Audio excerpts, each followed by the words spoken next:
तो आज हमारे सामने है बीपीएससी की तैयारी वाले नोट्स और टॉपिक है मिट्टी संरक्षण, यानी मिट्टी को कटने या बहने से कैसे बचाया जाए। सुनने में तो बड़ा सीधा साधा विषय लगता है, पर इन नोट्स में इतने सारे तकनीकी आंकड़े हैं, प्रतिशत है, मिट्टी के प्रकार हैं कि सिर चकरा जाए। हमारा मिशन है इन जटिल नोट्स को इतना आसान बना देना कि हर एक तथ्य दिमाग में बैठ जाए। बिल्कुल। और ऐसे समझने का सबसे अच्छा तरीका है, मतलब हम खुद को एक मिट्टी का डॉक्टर समझें। हमारे पास एक मरीज है, यानी खेत की जमीन, और हमें उसका इलाज करना है। और इलाज इस बात पर निर्भर करेगा कि बीमारी कितनी गंभीर है। और बीमारी की गंभीरता हम मापेंगे कैसे? यहीं से शायद इन उपायों के वर्गीकरण की शुरुआत होती है। एकदम सही। यहाँ सबसे महत्वपूर्ण पैमाना हमारा थर्मोमीटर है, भूमि की ढलान या लैंड स्लोप। यही वो एक नियम है जो सब कुछ तय करता है। नियम बहुत सरल है। अगर ढलान 2% से कम है तो समझिए कि बीमारी अभी शुरुआती स्टेज में है। हम हल्के फुल्के घरेलू और कह सकते हैं निवारक उपायों से काम चला सकते हैं। इन्हें कहते हैं कृषि संबंधी उपाय या एग्रोनॉमिक मेजर्स। मतलब खेती करने के तरीके में ही थोड़ा बदलाव करके हम समस्या को सुलझा सकते हैं। और अगर ढलान 2% से ज्यादा हो, मतलब मामला गंभीर है, तब मामला गंभीर है। तब घरेलू नुस्खे काम नहीं आएंगे, अब हमें सर्जरी करनी पड़ेगी। जब ढलान इतनी ज्यादा हो कि सिर्फ फसल लगाने का तरीका बदलने से काम ना चले, तब असली इंजीनियरिंग की जरूरत पड़ती है। मतलब अब हमें जमीन का नक्शा ही बदलना होगा, बांध बनाने होंगे, सीढ़ियां काटनी होंगी। इन्हीं को हम यांत्रिक उपाय या मैकेनिकल मेजर्स कहते हैं। ठीक है, तो पहले उन मरीजों की बात करते हैं जिनकी बीमारी हल्की है, यानी 2% से कम ढलान वाले क्षेत्र। यहाँ कौन कौन से घरेलू नुस्खे यानी कृषि संबंधी उपाय काम आते हैं? इसमें मुख्य रूप से 3 बहुत ही कारगर तकनीकें हैं। सबसे पहली और सबसे जानी मानी है कॉन्टूर खेती, यानी कॉन्टो कल्टिवेशन। इसका मतलब है ढलान के आर पार, मतलब हॉरिजॉन्टली फसल उगाना, ना कि ऊपर से नीचे। लेकिन ये इतना प्रभावी क्यों है?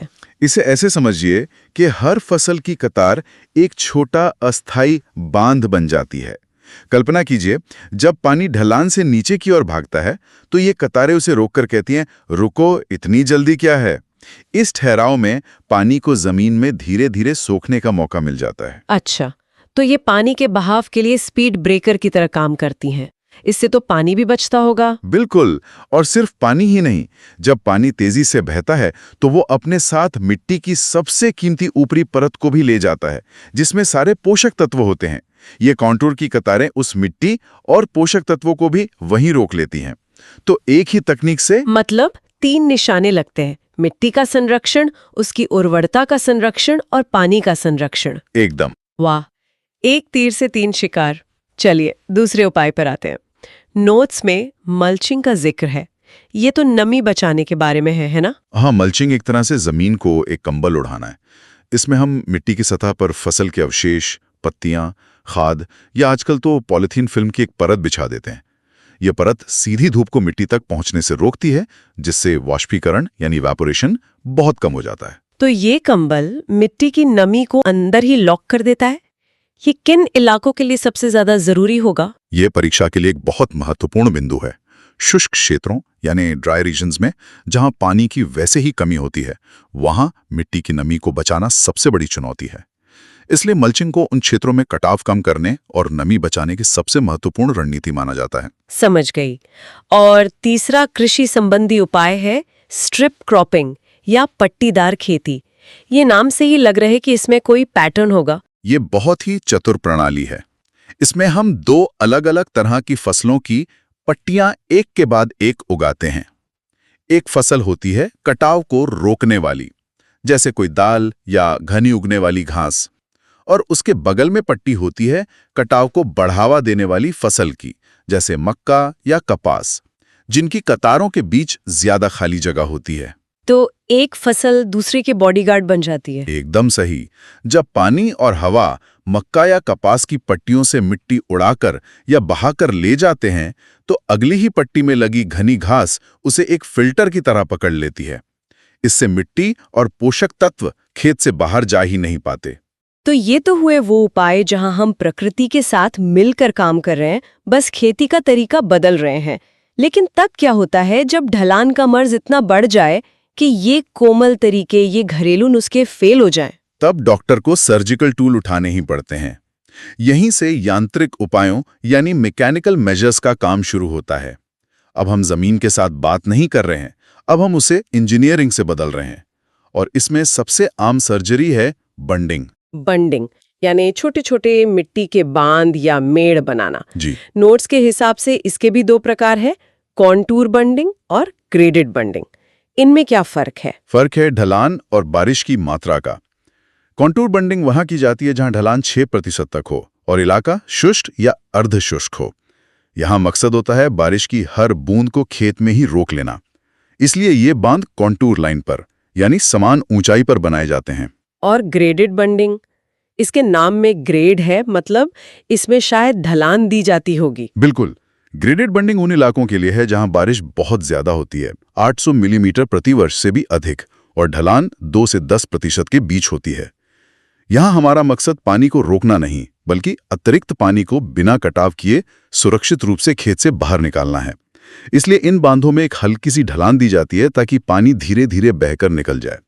1 मिनट, यहाँ कॉन्टूर बंडिंग 6% तक और ग्रेडेड बंडिंग 2-10% तक के ढलान का दायरा थोड़ा ओवरलैप होता दिख रहा है। तो एक किसान कैसे तय करेगा कि उसे कौन सा अपनाना है? बहुत अच्छा सवाल है। यहीं पर बारिश की मात्रा निर्णायक बन जाती है। अगर ढलान मान लीजिए 5% है, तो वो दोनों के दायरे में आती है।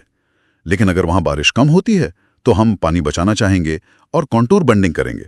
और अगर बारिश बहुत ज्यादा होती है, तो हम जल भराव से बचना चाहेंगे और ग्रेडेड बंडिंग अपनाएंगे। तो निर्णायक फैक्टर बारिश है। स्पष्ट हो गया। अगला यांत्रिक उपाय है सब सॉइलिंग। नोट्स में लिखा है कि ये हार्ड पैन को तोड़ने के लिए है। ये हार्ड पैन क्या भला है? कई बार लगातार खेती और भारी ट्रैक्टर चलाने से जमीन के नीचे करीब 1-1.5 फीट की गहराई पर मिट्टी की एक बहुत ही कठोर पत्थर जैसी परत बन जाती है। इसे ही हार्ड पैन कहते हैं। तो यह हार्ड पैन मिट्टी के लिए कोलेस्ट्रॉल जैसा है जो नसों को ब्लॉक कर देता है। बहुत बढ़िया एनालॉजी है। और सब सॉइलिंग एक तरह की एंजियोप्लास्टी है।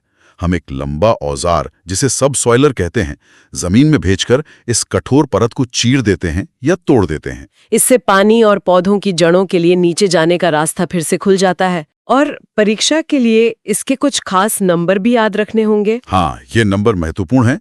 यह प्रक्रिया 30 से 60 सेंटीमीटर की गहराई पर की जाती है और हर 2 चीरों के बीच 90 से 180 सेंटीमीटर का अंतराल रखा जाता है। ठीक है। अब कुछ विशेष मिट्टियों के लिए भी खास उपाय है, जैसे गहरी काली मिट्टी के लिए ब्रॉडबेड एंड फरो सिस्टम। हाँ, काली मिट्टी की अपनी एक अलग ही समस्या है। ये पानी पड़ने पर बहुत चिपचिपी हो जाती है और पानी को पकड़ कर रखती है। मानसून में इन खेतों में अक्सर पानी भर जाता है और फसलें डूब जाती हैं, उनकी जड़ें गल जाती हैं। BBF सिस्टम इसी का इलाज है। ये काम कैसे करता है? इसमें चौड़ी चौड़ी उठी हुई क्यारियां, जिन्हें बेड कहते हैं, बनाई जाती हैं और उनके बीच में गहरी नालियां, फरो, फसल को ऊंची क्यारियों पर लगाया जाता है। जब भारी बारिश होती है तो अतिरिक्त पानी इन नालियों के जरिए बहकर खेत से बाहर निकल जाता है और फसल की जड़ें सुरक्षित रहती हैं, उन्हें सांस लेने की जगह मिलती है। ये एक तरह का स्मार्ट ड्रेनेज सिस्टम है। अब आते हैं उस तरीके पर जो हम सबने पहाड़ों में देखा है, सीढ़ीदार खेत यानी टेरेसिंग। ये तो बहुत ज्यादा ढलान के लिए होगा। हाँ, जब ढलान बहुत ज्यादा बढ़ जाती है तब हमें पहाड़ को काटकर सीढ़ियां बनानी पड़ती हैं। इसमें भी 2 मुख्य प्रकार हैं। पहला है बेंच टेरेसिंग, जो सबसे ज्यादा तीव्र ढलान यानी 16% से 33% तक की ढलान पर इस्तेमाल होता है। यह बहुत प्रभावी है, लेकिन इसमें मेहनत और पैसा बहुत लगता है। और दूसरा प्रकार साइंसिंग टेरेसिंग, ये क्या है? साइंसिंग टेरेसिंग बेंच टेरेसिंग का एक कम खर्चीला और वैकल्पिक रूप है। यह मध्यम ढलान यानी 3 से 10% पर मध्यम से गहरी मिट्टी और मध्यम से ज्यादा वर्षा वाले क्षेत्रों में अपनाया जाता है। यह पानी और मिट्टी दोनों को बचाने में मदद करता है। ठीक है।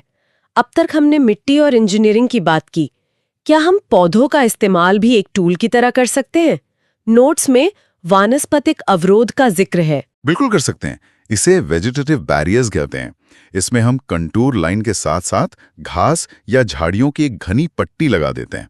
जब पानी ढलान से बहकर आता है तो ये घनी वनस्पतियों की दीवार उसकी रफ्तार को कम कर देती है और मिट्टी को छानकर वहीं रोक लेती है। इसके लिए कोई खास सुपरस्टार पौधा है जो इस काम में माहिर हो? हाँ, और ये नाम बीपीएससी परीक्षा के लिए बहुत ही ज्यादा महत्वपूर्ण है।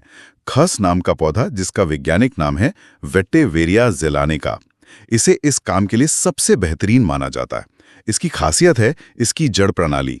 इसकी जड़ें बहुत गहरी, घनी और रेशेदार होती हैं, जो मिट्टी को एक जाल की तरह बहुत मजबूती से पकड़कर रखती हैं। और आखिरी यांत्रिक उपाय है वर्टिकल मल्चिंग। ये नाम बड़ा अजीब है। मल्चिंग तो हम जमीन के ऊपर करते हैं, ये वर्टिकल यानी खड़ी कैसे हो सकती है?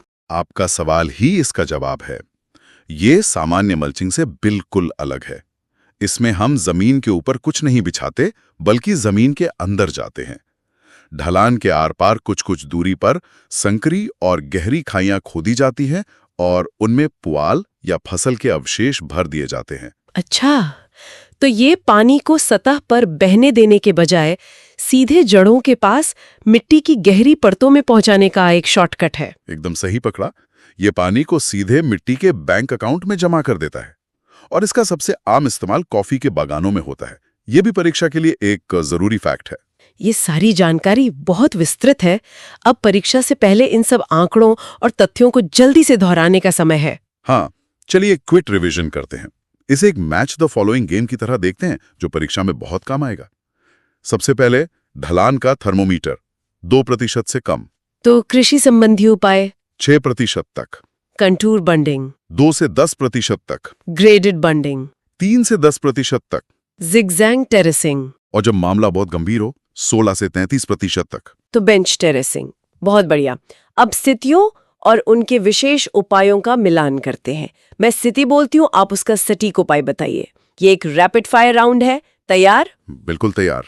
भारी वर्षा 800 मिलीमीटर से ज्यादा। Graded bunding. शुष्क और अर्धशुष्क क्षेत्र। Contour bunding. गहरी काली मिट्टी और जल भराव की समस्या। ब्रॉड बेड एंड फरो यानी बीबीएफ सिस्टम। कॉफी के बागान। Vertical mulching. मिट्टी में कठोर परत या हार्ड पैन। सब सॉइलिंग 30 से 60 सेंटीमीटर की गहराई पर। शुष्क क्षेत्रों में नमी बचाने की सबसे महत्वपूर्ण रणनीति मल्चिंग। और सबसे अच्छा वानस्पतिक अवरोध वाला पौधा खस यानी वेटिवेरिया ज़ेलेनिका। शानदार।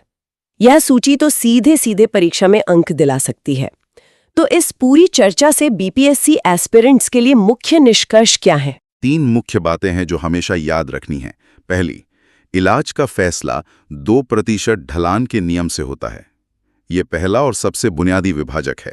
और दूसरी बात, उपाय बहुत सरल हो सकते हैं, जैसे खेती के तरीके में बदलाव, जो कि कृषि संबंधी उपाय हैं, और बहुत जटिल इंजीनियरिंग भी हो सकते हैं, जैसे पहाड़ काटकर सीढ़ियां बनाना, जो यांत्रिक उपाय हैं। मतलब समस्या की गंभीरता के हिसाब से उपाय चुना जाता है।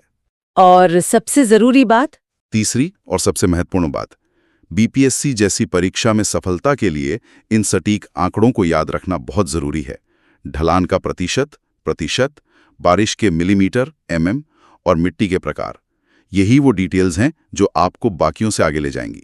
इस जबरदस्त विश्लेषण के बाद सोचने के लिए एक आखिरी विचार।